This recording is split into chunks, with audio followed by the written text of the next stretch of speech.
My eating disorder sort of became full-blown when I was 18 years old, but I think I spent my whole life disordered eating.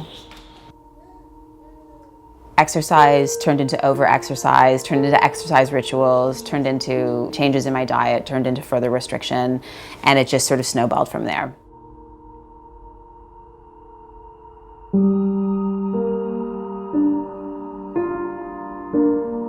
It was a really, really dark time in my life for many years. I really just spent my life in relationship with my eating disorder. I was guided by its rules, I was guided by its rituals, I was guided by the regime that I was under, which became more and more regimented, more and more limited, and I became more and more of a prisoner. I didn't have 6 to 10 months to wait on a wait list. So I just kind of started recovery on my own with the help of my family. You know, my parents would sort of do meal support with me. I did a ton of writing and journaling about my life. I started to piece together my life and the things that maybe would be at the cause of why I didn't like myself.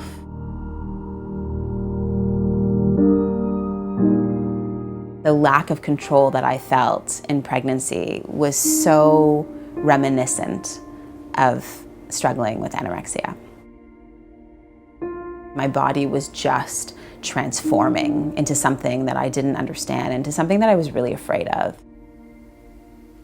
I was in this unbelievable dichotomy of feeling this miraculous experience and so grateful that like my body that I had hurt for so long, like it forgave me. So I was in that space, and then I was also in this space of like,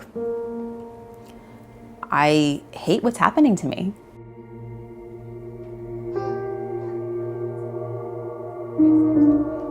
Eating disorders live in silence, they live in secrecy.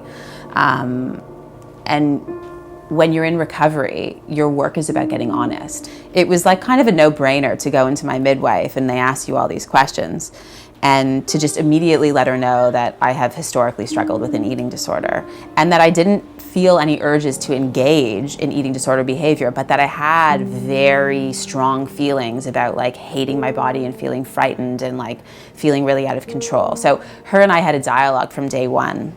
And so she was able to really support me through that. And then after pregnancy, you're like postpartum, you're absolutely exhausted.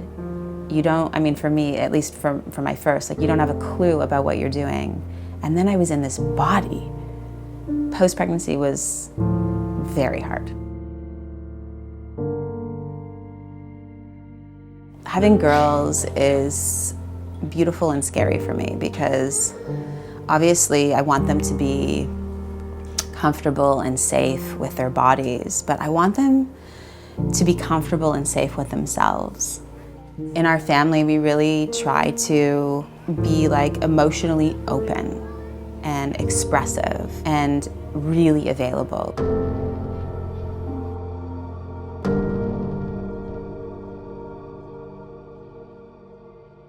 After 10 years of practice, I would talk about opening a center and wanting to create a space where people could come and have every possible thing that they would need in one space with with like-minded people to guide them through recovery in a really safe and human way.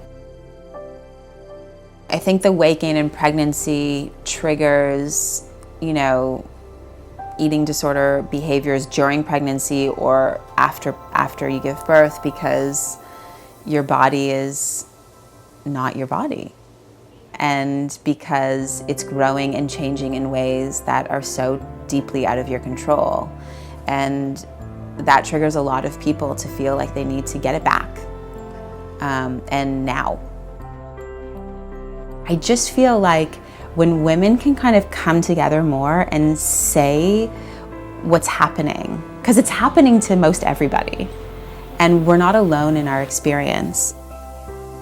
For women who are struggling with eating disorders while they've just had a baby, I know it's so scary to be able to say it, but so many people are going through that. And for me, it was just so comforting to know that I wasn't a bad mom, because I was having these feelings, or I wasn't a bad mom because of anything.